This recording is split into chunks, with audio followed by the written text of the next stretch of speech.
Hey, everybody. Thank you for joining us for today's episode of Certainty Talks. On this show, we talk about certainty, a topic that feels more important today than ever before. But all in all, always an important topic. We've got my good friend Paul Sparks here. He's not only a successful real estate investor, but also a certified certainty advisor. A wise man once said, if you look at the last 3 years by months and turn all your negative months into zeros, what happens to your bottom line? That was brought to you by Dan Nicholson. Now, I am personally on a mission to create 100 millionaires. The information on this podcast alone is enough to help you become a millionaire in the next 5 to 7 years. If you'll take consistent action, I assure you, you will become one. And if you get value today, please tag a friend below, share this episode right now. That way we can all grow together.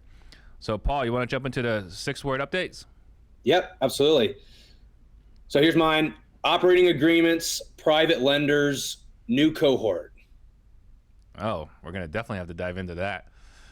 So for me, Skills Challenge Index explains self-sabotage. So real quick, if you guys didn't watch last week's episode, Paul, can you explain what the 6-word update is? Yeah, it's a way to take your thoughts and bring them into a more condensed version. It forces you to be concise and get your thoughts down in 6 words or less. So we share this as a way to reflect and journal on our weeks, but really to make, force ourselves to be concise. Yeah, it's like how you take a blog or a post, something like that, and you got to get it down to 144 characters, right, for Twitter. Now we're talking about 6-word updates.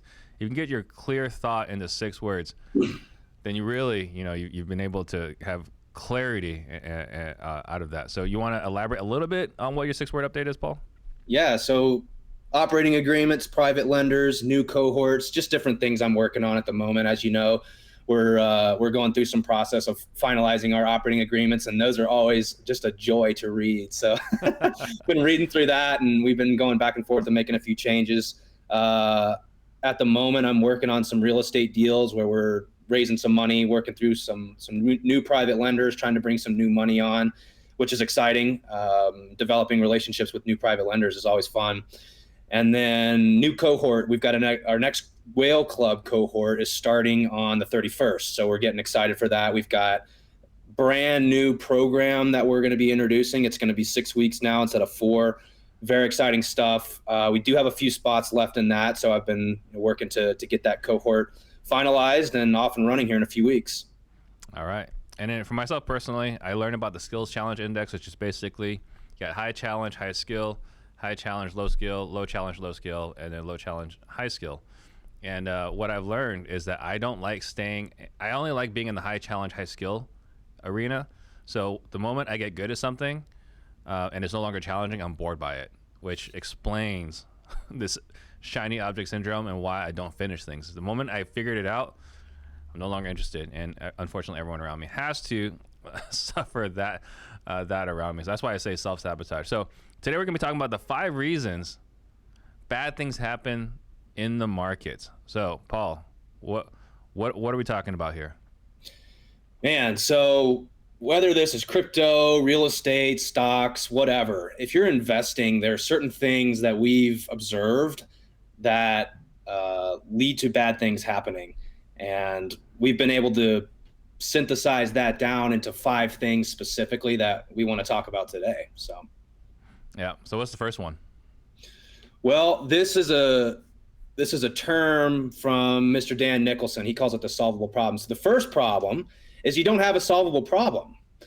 And what that means is you don't have a clear goal or understanding of what you're trying to go after here. So we talk a lot about the idea of getting closer versus chasing more.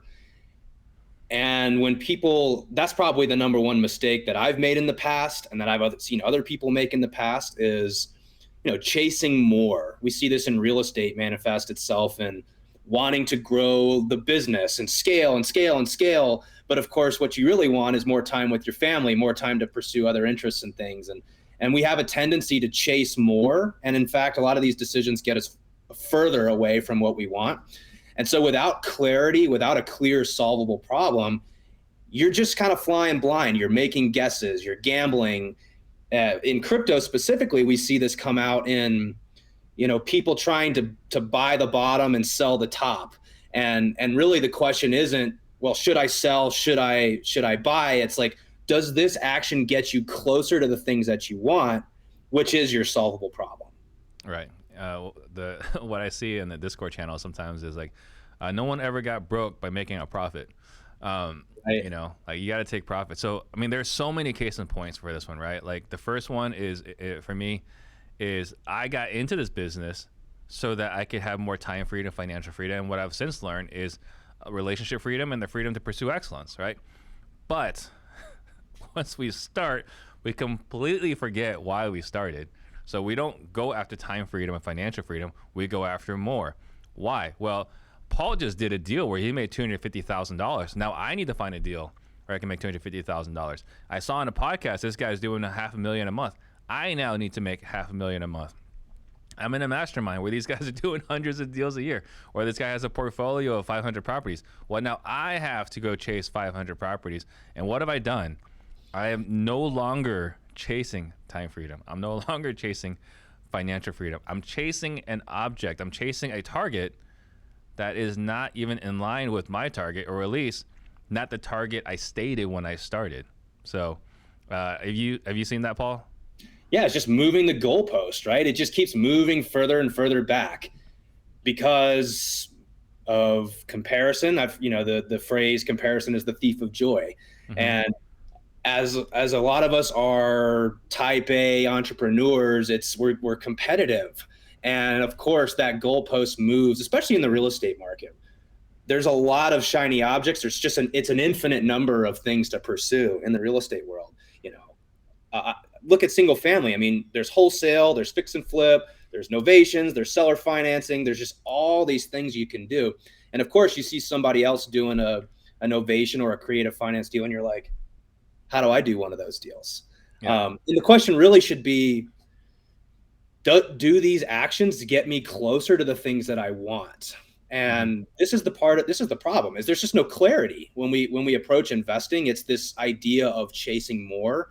We see this in the crypto world, the phrase "when moon," right? When moon. They're just waiting for it to rip, waiting for that coin to pump. And I was having a conversation with PD earlier today, and he was telling me, like, nobody can buy the top. We've been doing this for forever. These guys who've been in crypto forever, no one can buy the top because it's impossible to know when the top is. It's impossible to know when the bottom is. So what we need to get out of what the outside world is doing, what other people are doing.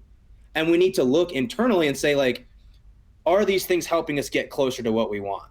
And it comes back to the solvable problem, which is essentially just taking your goals and turning them into a math equation. We got to know where we're starting and where we're going, so we know the most efficient route to get there. Yeah. So I got another one. Have you ever seen my time management presentation? I have, yeah. All right. So do you remember that part I talk about, like the Tesla, right, or the BMW hybrid? Like I literally bought a hybrid, and then I went and actively went to buy a Prius that had a blue plate on it, so I can move it from the Prius to the BMW hybrid, so I can drive in the carpool lane. And it sounds ridiculous, right? Like I paid $6,000 for a Prius, so I can move the plate over, and then sold it for $4,500. But who here wouldn't pay $1,500 so they can drive in the carpool lane whenever they want? I think most people would, but who's taking action that lines up with that? And I know it sounds crazy, but like I value my time, so I'm going to invest in something that gives me more time. So for everyone that's listening then, what advice would you give someone so they have more clarity on the solvable problem versus the more? It comes down to, the solvable problem breaks down into really two areas. You have core priorities.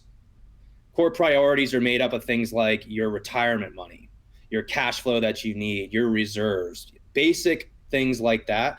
I think of this as a core capital number. So for a lot of us, we say, well, if I had $1 million, I could live the life that I want. If I had $5 million, I could live the life that I want. 10 million, insert whatever number it is based on what your preferences are.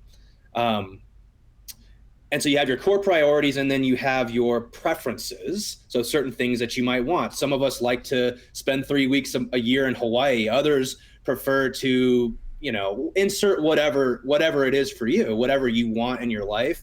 taking these things and adding them up to try to at least get close to a number that we can work towards over a certain time frame is what the solvable problem is. So for example, you say, well, I want to have $10 million in core capital in the next 10 years so that I can fund X, Y, and Z.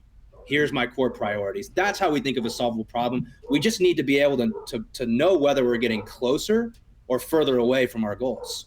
Yeah, and I think one of the easiest ones to talk about as far as entrepreneurs is we hear so many people say, like, I value my family. I want to spend more time with my family, right? I'm working hard today so I can spend more time with my family. When the question really should be, what can I do today so that I can spend more time with my family? Because if you've got young kids, preteens, teenagers, whatever, like, they value you now way more than later on when they're growing up and you want to spend time with them. They're like, Dad, it's too late. Like, I wanted you in my life when I was growing up, not when we're rich, right? Like, that's not what they want. What was it? How do kids spell love? Time. So just something to think about. So what is number two? Number two is FOMO and urgency. FOMO, we probably don't see this as much in the real estate space, although we definitely do. It's just heightened in the crypto world. You see, it's funny because a lot of people make buying decisions because they see stock or charts going up, right? So they buy when it goes up and they sell when it's going down, which is kind of funny. Most people, that are doing this, they're making decisions just based off what the chart's doing. And of course, they have FOMO and they want to rush in. And so what we've seen, a couple things, especially with what we're teaching in the Whale Club, is people see this strategy, how to build this business treasury with passive income, and like it just triggers something in their brain, right? And it's like, okay, I got to move a bunch of money in here. I've got to, allocate to this. I mean, got to go all in. Got to go all in, right? And this sense of urgency, this all or nothing thinking is what blows people up. I mean, we've seen it countless times in the crypto space, buying the top, selling the bottom because, emotions take over. And so this is really just an emotional problem. It's a human problem. But I'm curious, how do you see this show up in real estate? Well, so real quick before I answer that, FOMO for us older folks, fear of missing out, right? And then I've seen this happen actually for myself personally in the crypto world as far as missing out on an opportunity to mint something, right? So Discord, if you guys are getting on the Discord, if you're listening to this and you've never been on Discord before, first thing you do is just turn off all your DMs because that's where all the scams are. So like I saw like, oh, there's a minting opportunity. Jump in here. And I minted 2.5 ETH, and at that time, ETH was like $3,000. So like that was just gone, right? I threw 2.5 ETH out the window on some total scam. As far as real estate, I mean, I think that you look at masterminds. Like maybe you're joining all these masterminds because you don't want to miss out on connecting with some people. You might be buying a course, a mentorship, or this and that. And look, I love education, right? But maybe you're buying something because you're fearing you don't have some information that you need. When oftentimes you have the information, you might need some guidance. But oftentimes everyone has the information they need. Almost all you need to know to run a successful business probably today. You just may not be taking the action necessary, and you feel like if I sign up for this, then this is going to give me everything I need to know now, right? So there's that FOMO situation. Urgency, I mean, we see it all the time, right? Like sign up now before the price goes up. You see this in real estate courses and so on. And then I think also you look at like, unfortunately some people that have been scammed in the real estate world is, this opportunity is closing. I just think back to like all that swampland in Florida when I was a kid, like, hey, jump in now or you're going to miss out on this opportunity. So I think it exists. We don't maybe see it as much because we're on the front lines because we're actively in the business. But I think for other people that like for us, finding deals is not the hard part. That's not the hard part for you. That's not the hard part for me. And probably not the hard part for a lot of people watching the show. But if you're working a 9 to 5, you got a W-2, and I want to get into real estate. Oh, this deal popped up. I better jump on it right now, even though I don't know the questions to ask on whether there's a good deal or not. So I think that's where FOMO shows up quite a bit. And urgency, false urgency showing up in real estate. Oh, yeah. So Dan talks about this framework that he calls CASE. I think this came from a military, the OODA loop. I think I've heard this OODA before. loop, yeah. Yeah, the OODA loop, but he calls it CASE. So CASE stands for collect, analyze, strategize, execute. And so like what I do at least is I hear about something I want and I immediately jump right to strategize and execute. Okay, great. How do I get my money in here? And how do I, buy this coin? We're going right into it. Or, you go to a mastermind, like you said, and you hear about some amazing marketing strategy that you've never heard of before. And it's like, well, look at all these people who are doing all these deals. It's like, here's my money, please take it. Let me execute on this as quickly as possible. We don't take time to compile. So C stands for compile or collect. A stands for analyze. And we just jump right to strategize and execute. And so that was a massive eye-opening experience for me, going through the crypto world, realizing how fast I jump right to strategize and execute, and then taking it back and saying, well, where am I violating this in my real estate business? And I'm just as guilty as you. We're all humans, right? This is what we try to create as salespeople. We're trying to create FOMO and urgency. It just needs to be checked. And these are the things that can wreck people, especially in the crypto world, but certainly in the real estate market as well. Overspending on things that you think you need, when it's like really what you need to go do is pick up the phone and call some sellers, right? Yeah. But what we want to do is we want to find the next thing. We've had this fear of missing out on whatever that magic bullet is. And instead, a lot of times it's like, look, just go back to the basics, pick up the phone and call a seller. Well, you look at CASE, right? Again, compile, analyze, strategize, and execute. We don't even spend that much time in the strategize. A lot of us, we're like in the last 10% of strategize, and then we execute, right? Because we don't even look at the strategies. We just look at the tactics, right? We're like, oh, that tactic works. It's not that strategy works, right? Because strategy kind of covers like, what are the things that we have to do? Tactics is like the how do we do it? So we take the how. We don't even take the full strategy. We just take a couple of tactics from the strategy and we execute. We're like, oh my God, why didn't this work? Yeah. Well, and the question needs to also be asked, like, does this get me closer to my solvable problem or not, right? And a lot of times you can immediately eliminate, something that you're considering by just asking that simple question. Does this get me closer or am I just chasing more? Yeah, exactly. So knowing your game gets you closer, from Alan Walker. That's awesome. That's a great 6-word update. All right, so what's the third reason bad things happen in the markets?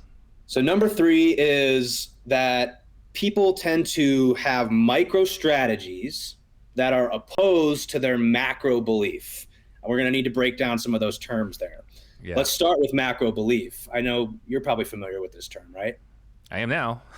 Yeah. So we talk about macro belief in terms of what is your long-term perspective. For most of us that are in real estate, we have a macro belief in real estate. We're buying rentals, we're buying multifamily. Some of us have a macro belief in commercial real estate. You could have a macro belief in crypto. You could have one in gold. You could have one in, stocks. You could have one in cash, which although I wouldn't recommend. You could have one in Bitcoin and Ethereum, right? The point is this is a personal preference on where you see a long-term store of value. Yeah. Well, and I think like the best, right, for our audience, the most applicable is we all got into real estate for, again, financial freedom, right? And this is that cash flow. Like we all got into real estate for cash flow. That's our macro belief. We all believe in it, right? Or I believe we all believe in it, right? But what's the micro strategy for most of the people in real estate? Wholesaling, right? So the active income, right? So that's the micro strategy for passive income. But the problem is we know that we want long-term cash flow and we know we want to actively wholesale to get active income. But how many of these properties are we keeping that move into from the active wholesaling into the passive cash flow? Not that many, right? There are a lot of people like, or the realtor world, like this is like the classic case in point of violating the micro strategies, not being in line with macro belief. It is shocking to me how many real estate professionals, realtors, don't own real estate. It's disgusting, right? Like you have access to deals, you have access to real estate, and you have the gall to preach real estate and sell real estate and yet not have a rental portfolio, which is far superior to the 401k, the stock market, mutual funds, and everything else, right? So this is the classic case in point of your micro strategies not lining up with your macro beliefs. That's a really good one. I had not considered that one, but you mentioned it too about wholesaling. We got into wholesaling because we want to buy real estate. Yeah. But how many wholesalers are buying real estate? I mean, it's few and far between. Now you could argue that, you need a lot of cash to buy this real estate, and there's probably some reasons why, but essentially you nailed it, right? A micro strategy in that case would be wholesaling. In the realtor's example, it would be selling real estate, right? Yeah. You're selling real estate to do what? Why do you want it? Where are you placing your long-term store of value? Where do you see a long-term macro belief? So my case in point with this around, because obviously I'm, trying to figure out how to essentially use crypto to get me more real estate. That is crypto is the micro strategy, real estate is the macro strategy. So why would I invest in crypto in the first place? It's because I'm trying to get more real estate. That's it, right? Now, there are certain cryptos that I want to hold long-term. That can also be part of my macro belief. But another way you might be violating this would be to say you're using crypto, and it comes back to the FOMO and urgency and not having a solvable problem. And your favorite coin, you buy it, right? And it pumps because that'll happen. And let's say it does 100x, like we saw Guard do pretty much. Well, the question really is, do you have a long-term macro belief in that, or are you using that as a tool to get you more of your long-term belief, right? Yep. And that helps. It helps to make decisions. It helps to know when to take profit, right? Are we taking profit to go lock in our macro belief, or are we continuing to make decisions that get us further away? Yeah, and I think you look at what we're talking about, the investor framework we talked about, I think last week or the week before, which is exactly it, right? Like, if you are clear on your micro strategies and you're clear on your macro beliefs, then one tool you use is the investor framework, right? Is like, knowing what I know now, would I do this again?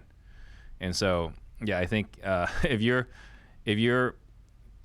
I guess another case in point right now, right, is with the investor framework is there's a lot of wholesalers of fix and flippers right now that are holding on to deals that maybe they should let go, right? Like, hey, maybe I need to chalk stuff for 20, 30K loss. And I'm also talking to myself here, right? I'm not excluding myself from this, right? But maybe I need to just take this loss now because I know my money would be better used elsewhere, right? Like, there might be a better deal that comes along that I can't take advantage of because I got my money tied up on this deal that I just need to cut ties on.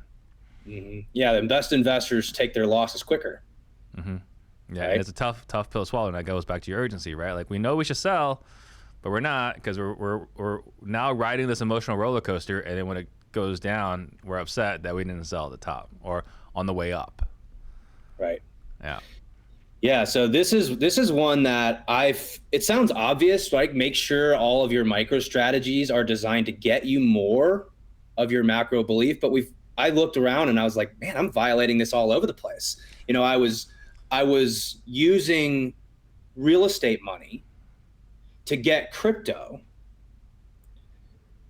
but then not taking that money off the table from crypto to get me more real estate, which is really what I wanted, right? So the active money I was making in my business was supposed to go to get me long-term real estate, but I was using it to buy crypto, which, again, I have a long-term belief in certain cryptos and things like that, right? So it fit, but what I'm now starting to realize is, okay, but we need to figure out how to get the money from crypto back into long-term holds, because that's where I see, my long-term macro belief.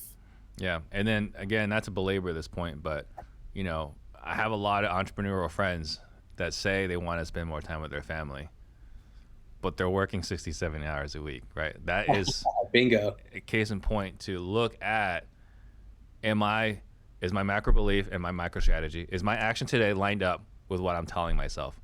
The movie, The Greatest Showman, I talked about this before, like, that was a classic example of, like, this is what I say I want, and here's my actions completely violating it, right? I'm lying to myself and saying I'm doing this for my family when truly I'm doing this for myself. What is the fourth point? Number 4, we call this frequency of exposure. And you can just sum this up to saying, stop staring at charts all day. In crypto, that's what gets us, right? Is this frequency of exposure, constantly looking at data. What we've actually found is that more data is not better. What you need is the right data at the right amount of time and the right frequency of it. So I can just relate to this really well in the crypto world. It's really tough when you can pick up your phone and watch that chart. In crypto, it's so volatile, right? The price can swing all over the place, which causes a massive emotional reaction every time you're doing it. And really what you're doing is you're just trying to get that dopamine hit, right? Let's call it what it is. You're trying to look at the chart to be like, yes, another 5-10% today. But what we also know is that an equivalent gain feels worse than an equivalent loss. So, let's say you've got $100 in your portfolio and it's moving around all day and it jumps up to 110 and then back to 90. And each time, and you're looking at this every single time, right? And then it goes to 120 and you're like, woohoo, I'm rich. And back down to 8 and you're like, no, I'm poor. And it finishes the day right at 100, right where you started, right? You didn't gain anything, you didn't lose anything, but the emotional toll you've absorbed through that process is significantly higher than it needs to be. Point is like, if you just looked at that price once a day, you wouldn't have even seen all those variations. And so we find this manifesting itself in people saying, I'm in crypto for the long run. I got a long-term macro belief in crypto. And it's like, okay, then why are you looking at charts every day? Because all you're doing is incurring an emotional damage to your system. Frequency of exposure is a real thing, and I don't think you realize it until you experience it. It doesn't show up as much in the real estate world. We're not sitting here looking at the value of our homes on Zillow every day. Refresh. Tell me how much it's worth. Has it gone up in value? I'm sure there are some homeowners that do, but they'd be the minority, extreme minority. For sure. So that's what frequency of exposure is. So, and I think that kind of goes back to macro belief we were talking about a moment ago, right? So Alex Becker is someone I follow a lot, right? Obviously, I'm a Neo Tokyo citizen. He's one of the founders of Neo Tokyo. So I'm paying attention to that. And he just posted yesterday, like, I believe, my macro belief is that stocks are done and crypto is done until we have a major correction. So he's literally sold everything, right? If that is his macro belief, then he should not be checking anything every single day, right? He should be just, for the next month, he probably shouldn't look at anything, Bitcoin, Ethereum, or anything else. And then you got, for us, the real estate side, what is the right frequency of exposure? Maybe it's quarterly, maybe it's annual. One of the things we talked about for our realtors that we've trained is like, hey, sit down with all your clients once a year and just examine their portfolio. Give them a market update. And it's not necessarily to, you don't have to run it like what you would get from your mutual fund and a prospectus, anything like that. But there's an opportunity to sit in front of a homeowner once a year. It's like, hey, here's where you're at. And then just be top of mind. But, I think once a year, probably not as often as it should be. Once a quarter, maybe. But real estate isn't volatile like crypto is. Although, if if you and I get what we want and we figure out how to effectively tokenize all properties, who knows how volatile real estate will be. Yeah, agreed. I think it shows up in real estate in ways that are slightly different than in the crypto world. You could think of this with, we manage teams, right? We have salespeople and we have businesses that we run, and I'm not going to my team every single day and saying, how many calls did you make? Now, some people do that, right? Some people, their business. Yeah. Right. So it's a matter, I think it comes back to as well, playing your game, right? There is an appropriate frequency for each player. For you guys, it might be, we're gonna look at this every day. And too much would be, we're gonna look at this every hour. For us, we don't look at it every day. We look at it on a weekly basis because we've got a little bit smaller routine. But you can look at this across anything. The gist here is that more data is not always better because there's fluctuations, right? So you might look at it at one point when it's up, and then you look at it again and it's down. But what we're trying to see is a trend line. And so in general, I just look at this as like, one data point does not create a decision. We can't make a decision off one data point. If you're going to make a decision, we need 3 of them to create a trend line. So we've got to look at it on an appropriate amount of time to be able to make that decision. So it's just different in every business. It's different for every player. But defining that frequency for whatever domain you're playing in is important, so you know not to look at it more often than that, because data can fluctuate, it can skew, and it can, because of that, influence our behaviors negatively. Yeah, one place it might be showing up in real estate is right now everyone's looking at the market data every single day. And it's not changing every day. It's trending. It's trending for sure. But looking at it every single day is probably injecting, again, more pain than necessary, because we already know it's going down. We already know that the market's correcting. Do we need to look at it every single day to know the market's correcting, or do we just know on a weekly basis that the market's correcting? Right. But there are some people. Looking at it every day, you're incurring this like anxiety. Oh my gosh, the market's crashing on Tuesday. Oh, the market's crashing on Wednesday, and it's like, yeah, but what is that? How does that influencing your behavior? It's not. All it does is doing this for the long term, because we know that the markets go like this. They fluctuate. That's how markets work. So I feel like I'm throwing all the realtors under the bus, and I'm obviously in that arena, right? I think all the realtors right now are freaking out all the homeowners, and they're taking way lower offers than they should be taking, because they've never experienced a normal market, or very few has experienced a normal market, because we haven't had a normal market in 6 years. And in my entire 15-year career, I've only had one normal market, and that was 6 years ago. So I think there are a lot of people, maybe a lot of realtors, overanalyzing the data and freaking their clients out. So what's the last point? Let me give one more example, if I could, of frequency of exposure. And I had to check back in my notes to remind me of this. But think about if you're trying to lose weight, right? And weight fluctuates throughout the day. You're different. You weigh differently in the morning than at midday than at night. And so we don't weigh ourselves 3 times a day. We might weigh ourselves once a day, same time every day. We might weigh ourselves once a week, because, I know that throughout the week, like I'll jump around, between 175 and 180. Like I could literally be jumping, depending on the time of the day, depending on what I ate previously, like I will move through that spectrum. And you might look at the data and you're at 180, and then, at night, right? And then the next morning you look at it and it's like 175, and you're like, I'm losing all this weight. But then you look at it the next day and it's back to 180 again. So the point is, if you look at data too frequently, it can lead to misleading results. And so we have to define that frequency that's appropriate, because it wouldn't make sense to weigh ourselves 3 times a day. No. And, Paul's in good shape, so it doesn't matter what time he weighs himself. For a heavier set person like myself, I only weigh myself in the mornings, because that's the best number of the day. It just hurts my feelings if I measure it after lunch. So after lunch, after dinner, it's a worthless statistic, only in the mornings. So before we get to the 5th point, these are things that we talk about in the Whale Club. These are things we talk about at our live events. We've had Dan Nicholson here. We've had Nick Peterson on here, right? Like, these are the kinds of things we talk about, again, in the Whale Club at our live event in September next month. So what's the 5th point? Number 5, we say asymmetric risk and reward. So this actually brings us back to the barbell that we talked about last week. And what do we remember about the barbell? It's a bimodal strategy, which basically means, think about a barbell. If you're lifting weights on a barbell, you don't load weights in the middle of the bar. It would be really tough to pick that barbell up if you were loading weights in the middle. We load them on the end. So it's either here or it's here. And on one side, we have reliability, which means we want to know consistently what the results are going to be. So, Nick said it well last week. If you don't know on Sunday how many hours you're going to spend in your business that week, it's not reliable. It's a job.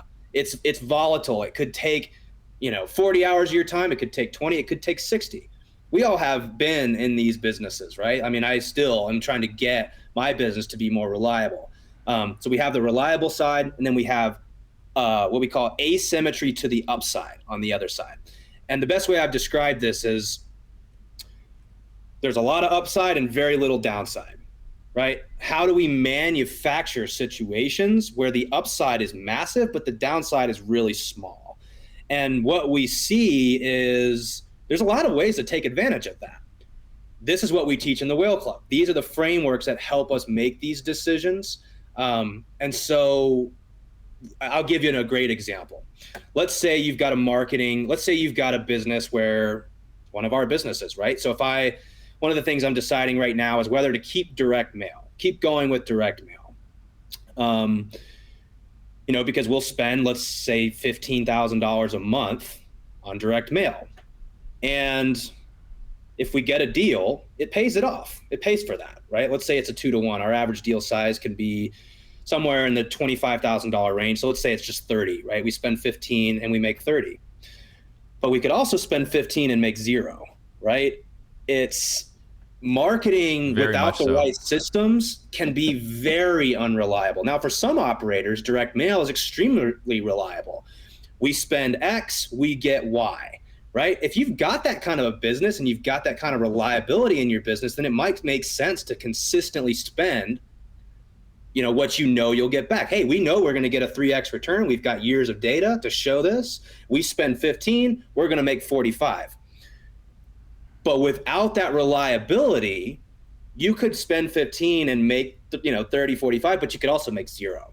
We would call that a symmetric risk. The upside is good, but the downside is also pretty bad. We lose 15,000 or we make 15,000. Those are kind of both sides of symmetry. What we would rather do is we would rather have a scenario where we let's say we spend 15 with really the only risk of maybe losing a couple thousand. Like the downside is small, but the upside is massive.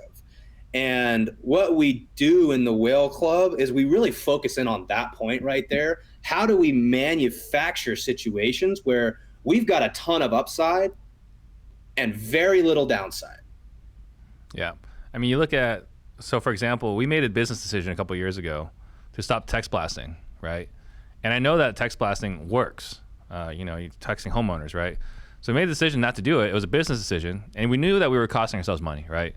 But we said it's worth removing it because TCPA compliance was getting more and more serious. All the cell phone providers are taking it more seriously. And if we get busted, because we know people that have been busted, $9K, $30K, $50K. The worst instance I've heard is someone settling for $500,000. That was for cold calling, not for texting. But these fines add up pretty quick, right? So for me, I was like, okay, it's no longer worth it for me to put a target on my back to get sued, trying to do some extra deals. But very recently, we actually got ensnared in a TCPA situation that we didn't do it, but we got ensnared in it, and we won in court. It's like, well, now I know my risk is low. So guess what we're doing now? We're going back to texting. I've been sued for texting and won. So my conclusion here is my risk is not as high as I thought it was, but there's still upside. So I'm going to start text blasting again because the risk versus reward is now lower risk and still high reward. So taking that into real estate, that is an application for me. That's a great case in point. Yeah, that's really good. We see this in the crypto world. This is how we approach our business treasury. We teach how to, business owners, real estate investors, how to build what we call a business treasury, which I'm sure we'll dive into on another one of these calls and specifically what that is. But, what we're able to do is keep our core capital protected, reliable, consistent. We're not looking for moonshots here, right? We're looking for just reliability. I can count on, let's call it 8, 9, 10, 11, 12%, something like that, very consistently. And we create what we call house money, right? We get this money, we earned it as interest, and we got it for free. I like to say we got this, for free. And if we take free money and expose it to upside, to, an opportunity where it could go to 0, but it could also do a 10X, 100X kind of thing, right? We have these opportunities all over the place in crypto. Yep. And the downside is, well, you just lost your free interest that you earned. Principal didn't get touched. But the upside is massive. So I think of I forget exactly how it goes, but it was a quote that, let's see, Jeff Bezos said. Let me find it real quick. Let's see. He says, if you have a 10% chance of 100x return, you should take that bet every time, even if it's going to feel bad 9 times out of 10. Right? Mm-hmm. If you have a chance to make a 100x return, you should take that bet 9 times out of 10, even if you're going to lose. Well, even if you're going to lose 9 times out of 10. Yeah, 100%. And I just think that people in the real estate world are missing it. We're not approaching crypto as a gamble. We're approaching it as like, how do we create house money that we can then expose to asymmetry to the upside? Yeah. Yeah. So just kind of to break it down a little bit further. So what we're talking about with the business treasury is taking what you have right now, not risking any of it, have it spit off a little extra money, and take that extra money that we wouldn't have had otherwise and exposing that to a larger upside. That's exactly right. It sounds so simple. It sounds simple, but you better do it right, because you push the wrong buttons, it can all go to zero. Right. And so that's what we talk about in the Well Club. So, I was looking at this, right? Case in point, some people know this about myself. I'm a kung fu enthusiast, right? I'm not great, but I think I can hold my own, right? I feel comfortable in a bar. I should win 9 times out of 10. And so what I learned, what I realized as we were talking about the barbell strategy is like, oh, my style of, combat is to minimize risk and not even maximize upside. It's just reliability. My job is to just keep you from hurting me long enough until you make a mistake, and then I end you. But it's just a reliability thing. I'm not going for the knockout. I'm just trying to keep myself safe, and that's a reliability.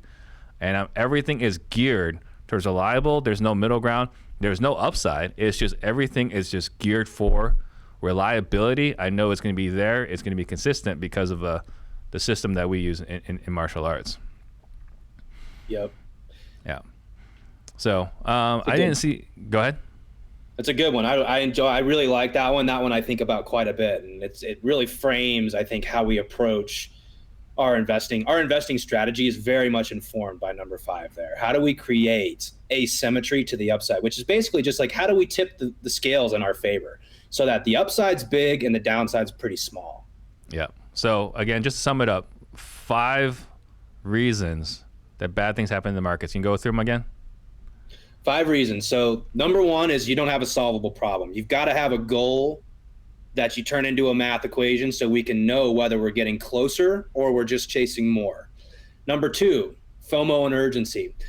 We got to slow down. Crypto is a dangerous space, and so we have a tendency to rush and to be move into something very quickly. We see this in real estate masterminds where it's the next big thing, and we got to get in, we got to do it right away. So we got to be careful of that.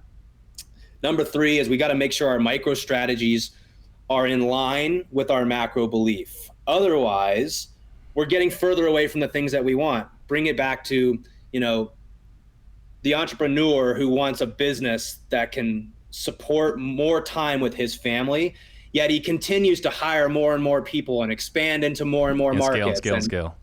Yeah. It's scale. It's like, well, this is chasing more likely and getting you further away from what you say your macro belief is, which is time with your family. And that can be applied to really any asset class. Number 4, frequency of exposure. More data is not better. We've got to define the appropriate amount of data that we need in order to inform our decisions and stop chasing data because we want dopamine hits. And number 5 is we want asymmetric upside and reward. So we want to take bets that have a really high upside with a really low downside, or they're very, very reliable. Yeah. So, those are all great points, things that I learned recently in learning from Paul. So Paul is the certainty guy, and he's been teaching me these principles. So I really appreciate it. And if you guys want to learn more, right, we talk about this and many other principles as well at the Inside the Whale Club, right? Go to blockchainwhales.com. And then our live events in September, we got, again, myself, Paul, Dan, and Nick. And then we got Dr. Jess Spencer, the the guy that Tiger Woods calls when he's going through a tough patch, right? So we got Tiger all Woods, that. Chris Voss, Jim Quick, Lance Armstrong, some really, really Bono. strong. Yeah, Bono. It's Yeah. pretty impressive, the folks he's Yeah, so I'm working really with. looking forward to hearing Dr. Jeff Spencer speak live at our event. And then we also have, we took everything we talked about today, but we also, put it into a document someone can download. How can someone find that document? So we have just opened up a members portal, I guess, on our website. So if you guys go to blockchainwhales.com, you can we're going to be publishing new content every single week from here on out. We actually just came out with our real estate investors dictionary on crypto. So if you're brand new to this, we know that the biggest hurdle right now for real estate is just the language barrier. We're saying a lot of words and talking about a lot of stuff that is just foreign to most folks in the real estate world. So we've taken the time to take those words and define them so people can really understand what we're saying. So go on that website and check out that PDF right now. And then today, I believe we just got up the 5 reasons why bad things happen in the market. So you can read in depth, a little bit more about this. And if you're interested in this type of stuff, this is what we talk about and teach in the Whale Club. These are the principles that help inform our decisions. So if any of this is of interest to you guys, definitely go check out blockchainwhales.com. Tons of info, videos, and stuff we're going to be adding every week now. All right, perfect. All right. So as usual, thanks for everyone for watching, and thank you, Paul, for teaching me. I'm a lifelong student, and I really do love this information because I know it's making me a better investor. Yep. All right. See you later. See ya.